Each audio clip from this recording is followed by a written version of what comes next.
Hello student, welcome back to my Aradhya institute में आप सभी का एक बार फिर से स्वागत है। तो आई होप आप सभी लोग अच्छे होंगे, मस्त होंगे, पढ़ाई अपना अच्छे से कर रहे होंगे। ठीक है, तो आप लोग ज़रूर बताइएगा कमेंट में करके कि आप सभी लोग कैसे हैं, आप लोग की पढ़ाई कैसी चल रही है। आप लोगों ने तैयारी अपनी स्टार्ट कर दी है अच्छे से। आई होप आप लोग का एग्ज़ाम मई तक हो जाएगा। ठीक है, तो आप लोग तैयारी करते रहिएगा, ये नहीं कि आप लोग तैयारी बंद कर दें। ठीक है, तो हम लोग अपना क्वेश्चन स्टार्ट करते हैं। और मेरी क्लास कैसी लगती है आप लोग कमेंट करके ज़रूर से बताइएगा, और आप लोग को कैसी क्लास चाहिए और बताइएगा। ठीक है, छोटे छोटे हम लोग क्वेश्चन करते हैं, और इन क्वेश्चन को आप लोग अच्छे से याद करिएगा, अच्छे से तैयार करिएगा। यही क्वेश्चन हमें सिलेक्शन से पीछे कर देते हैं, इजी क्वेश्चन। ठीक है, तो इन क्वेश्चन को हमें अच्छे से याद करना है और तैयार करना है। ठीक है, तो आप लोग अपना कॉपी और पेन लेके बैठ जाइएगा और अच्छे से अपना तैयार करिएगा क्वेश्चन। चलिए, तो हम लोग देर ना करते हुए अपने क्वेश्चन को स्टार्ट करते हैं। ठीक है, चलिए, तो आइए आज का पहला क्वेश्चन देखते हैं।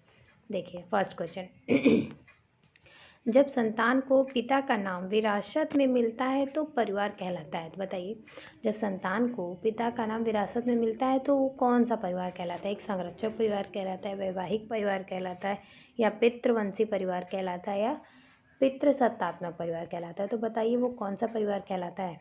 एक संरक्षक परिवार, वैवाहिक परिवार, पितृवंशी परिवार, या पितृसत्तात्मक परिवार? अब आप लोग जानते हैं पितृवंशी परिवार कौन सा होता है। पितृवंशी परिवार वो होता है जो पिता का वंश बेटा चलाता है। ठीक है, जो पिता का वंश पिता के बाद उसका बेटा चलाता है तो उसे पितृवंशी परिवार कहते हैं। और पितृसत्तात्मक परिवार वो होता है जहाँ पिता की सत्ता चलती है। ठीक है, जहाँ पिता के घर में ही, जैसे कि शादी हो जाता है ना, तो लड़कियां ससुराल में अपने पति के घर ही रहने आती है ना, तो उसे पितृसत्तात्मक परिवार कहते हैं। मातृसत्तात्मक परिवार भी वही होता है जहाँ माता के घर ही, अपने माँ के घर ही लड़कियां रहती हैं, तो उसे मातृसत्तात्मक परिवार कहते हैं। तो इसमें हम लोग का आंसर क्या होगा? तो हम लोग का आंसर होगा एक संरक्षक। ठीक है, हम लोग का आंसर क्या होगा? जब संतान को पिता का नाम विरासत में मिलता है तो उसे क्या कहते हैं? एक संरक्षक परिवार कहते हैं। ठीक है, अब आप लोग सोच रहे होंगे कि एक संरक्षक परिवार कैसे कहते हैं। जैसे कि अब आप लोग मान लीजिए कि जैसे कि बेटा कुछ नहीं कर रहा हो, ठीक है, कहीं बाहर गांव में इधर उधर गया, तो अरे सब कहेगा ना, कुछ हो जाता है तो लोग कहते हैं अरे छोड़ दीजिए, ये प्रधान का बेटा है, ये आईएएस का बेटा है, ये उनका बेटा है, जो अच्छे लोग रहते हैं उनका बेटा है, भले से बेटा ही नालायक क्यों ना रहे। ठीक है, तो इसलिए पिता मतलब संतान का एक संरक्षक ही होता है। ठीक है, तो समझ गए।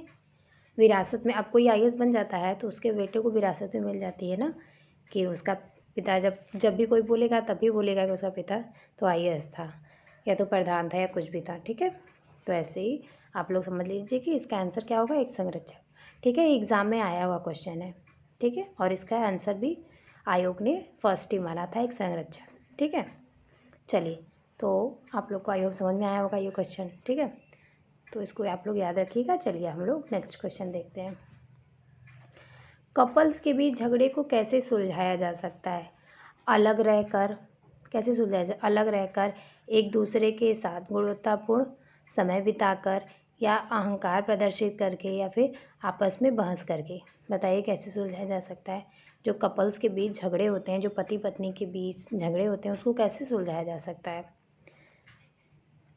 तो एक दूसरे के साथ गुणवत्तापूर्ण समय बिताकर उसे हम सुलझा सकते हैं, ऑप्शन बी। ठीक है, चलिए नेक्स्ट क्वेश्चन देखिए। समाज में महिलाओं की कमज़ोर स्थिति के कारण है। बताइए, समाज में जो महिलाएं हैं उनकी कमज़ोर स्थिति का कारण क्या है? दहेज है, पर्दा है, निरक्षरता है, या सभी है? तो ये तो बहुत ईजी क्वेश्चन है, तो ये हमारा क्या होगा? सभी, क्योंकि दहेज भी होता है, पर्दा प्रथा भी होता है, जो महिलाएं आजकल निरक्षर होती हैं, पढ़ी लिखी नहीं होती हैं, उस कारण भी महिलाओं की कमज़ोर स्थिति होती है। और दहेज की अधिक मांग के कारण भी जो गरीब परिवार के माँ बाप रहते हैं, दहेज ना दे पाते हैं बेटियों को, इसलिए महिलाएं कमज़ोर हो जाती हैं। और पर्दा प्रथा के कारण भी कमज़ोर हो जाती हैं, और निरक्षर रहती हैं तो कमज़ोर हो ही जाती है। ठीक है, तो इसलिए हमारा ऑप्शन क्या होगा? डी। चलिए नेक्स्ट क्वेश्चन देखिए। कौन एक मानसिक रोग है? बताइए कौन सा एक मानसिक रोग है? सॉरी, देखिए पहला डाउन सिंड्रोम, फिनाइलकीटोन्यूरिया, स्कर्वी या रिकेट्स, बताइए कौन सा एक मानसिक रोग है। तो आप लोग इसको ऑप्शन से भी कर सकते हैं, ठीक है। तो जैसे देखिए रिकेट्स किससे होता है, विटामिन डी की कमी से होता है। किससे होता है, विटामिन डी की कमी से हमारा रिकेट्स होता है। स्कर्वी विटामिन सी की कमी से होता है, ठीक है। फिनाइलकीटोन्यूरिया क्या है, फिनाइलकीटोन्यूरिया यूरिन का वो है, ठीक है।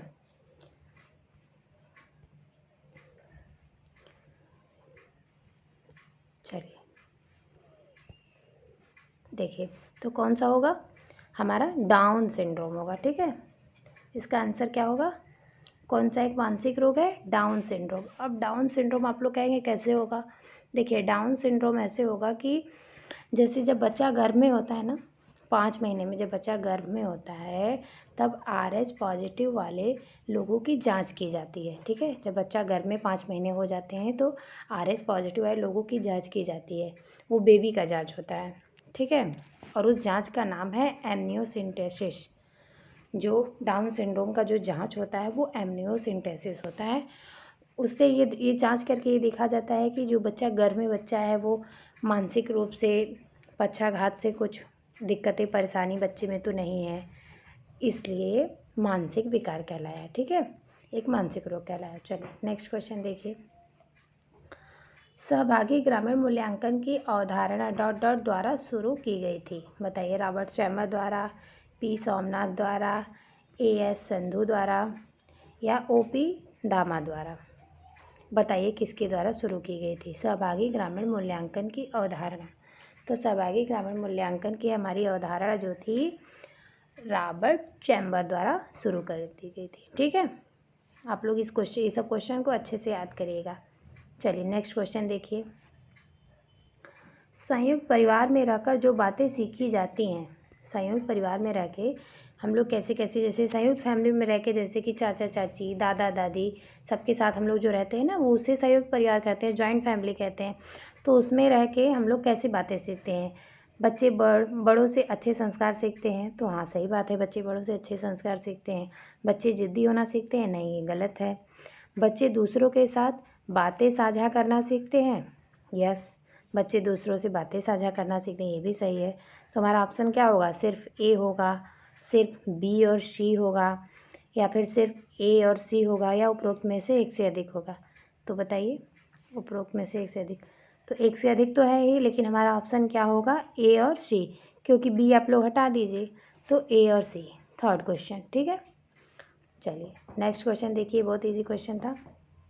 चलिए, सकारात्मक पालन पोषण निम्नलिखित में से किस तरीके से मदद करता है, जो पॉजिटिव होता है पालन पोषण, सकारात्मक पालन पोषण किस तरीके से हमें मदद करता है, बच्चों को अल्प विकास में, ये तो गलत है, बच्चों की वृद्धि और विकास में, या फिर कक्षा में असफल होने में, या फिर शिक्षा में असफल होने में। तो हमारा नेगेटिव पॉइंट तो दिख ही रहा है, कक्षा में असफल होना, शिक्षा में असफल होना, बच्चों का अल्प विकास, ये तो होगा नहीं। तो हमारा सकारात्मक पालन पोषण क्या है, बच्चों की वृद्धि और विकास, option number B correct answer, ठीक है। नेक्स्ट क्वेश्चन देखिए, हिप्पोकैम्पस किस में पाया जाता है, बताइए, मानव मस्तिष्क में पाया जाता है, मानव हृदय में पाया जाता है, दोनों में पाया जाता है, या इनमें से कोई नहीं। तो जो हिप्पोकैम्पस होता है वो किस में पाया जाता है, तो हिप्पोकैम्पस हमारा मस्तिष्क में पाया जाता है। और हिप्पोकैम्पस मस्तिष्क में कहाँ पाया जाता है, हिप्पोकैम्पस मस्तिष्क में दाएं और बाएं भाग में टेम्पोरल लोब के अंदर पाया जाता है। कहाँ पाया जाता है, मस्तिष्क के दाएं और बाएं भाग में टेम्पोरल लोब के अंदर पाया जाता है, ठीक है। इतना आप लोग को समझना है, ये आप लोग अच्छे से याद रखिएगा, ठीक है। मस्तिष्क में जो हमारा होता है दाएं और बाएं भाग के टेम्पोरल लोब में पाया जाता है। और हिप्पोकैम्पस से जैसे हम लोग क्या क्या कर सकते हैं, जैसे कि क्या किस चीज़ पे हिप्पोकैम्पस से नियंत्रण पाया जाता है, जैसे गंध में, स्मेल में, गंध में जैसे, और भावनाओं को, यादों को नियंत्रित करने में, जैसे आप शॉर्ट टाइम मेमोरी को लॉन्ग टाइम मेमोरी में कन्वर्ट करने में ये जो हमारा हिप्पोकैम्पस है वो मदद करता है। जो आपकी शॉर्ट मेमोरी होती है उसको लॉन्ग मेमोरी में कन्वर्ट करने में हिप्पोकैम्पस हमारी मदद करता है, ठीक है। और ये मस्तिष्क में पाया जाता है हिप्पोकैम्पस, ठीक है। आप लोग हमेशा इसको याद रखिएगा, बहुत ही इम्पॉर्टेंट क्वेश्चन है, ठीक है। चलिए तो हम लोग नेक्स्ट क्वेश्चन करें। नेक्स्ट क्वेश्चन देखिए, प्रोटीन में नाइट्रोजन कितने परसेंट होता है, बताइए। प्रोटीन में जो नाइट्रोजन होता है कितने परसेंट होता है? 16%, 17%, 18% या सभी? बताइए। प्रोटीन में नाइट्रोजन तो हमारा 60% होता है। बहुत ही ईजी क्वेश्चन है। कितने परसेंट होता है? 60% होता है। ठीक है, चलिए अब अच्छा बताइए हमें बताइए आप लोग कि प्रोटीन में ऊर्जा कितना होता है? जो प्रोटीन, कार्बोहाइड्रेट, वसा होता है, इन सब में ऊर्जा कितना होता है?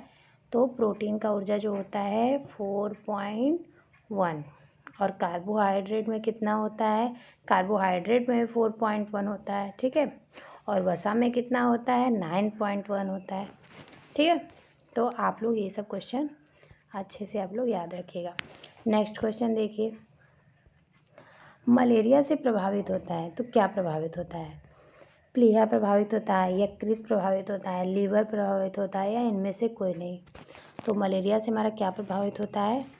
मलेरिया से हमारा, देखिए ये ऑप्शन थोड़ा गलत हो गया है। मलेरिया से हमारा टाइपिंग मिस्टेक है। तो मलेरिया से हमारा प्लीहा और यकृत दोनों प्रभावित होता है। क्या प्रभावित है? प्लीहा और यकृत, ए और बी दोनों। ठीक है, ए और बी दोनों होगा। ओके, आप लोग याद रखिएगा। आंसर क्या होगा? ए और बी दोनों। ठीक है, लीवर नहीं प्रभावित होता मलेरिया से। ठीक है, प्लीहा और यकृत दोनों प्रभावित होता है। तो मलेरिया अच्छा किससे फैलता है? मलेरिया हमारा मादा एनाफिलीज मच्छर से फैलता है। किससे? संक्रामक मादा एनाफिलीज मच्छर से फैलता है।